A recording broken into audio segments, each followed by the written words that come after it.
सफी नहीं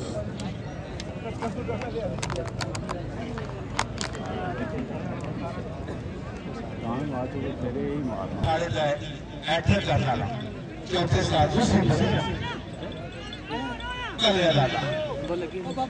अल्लाह खैर करिए। अल्लाह जिंदगी होगी कल यकीन साहब इस वक्त live programme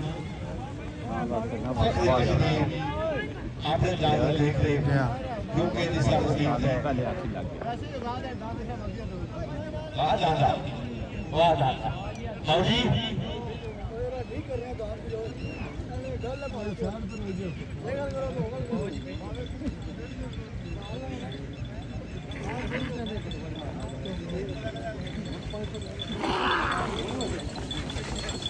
chairman Javed Sahib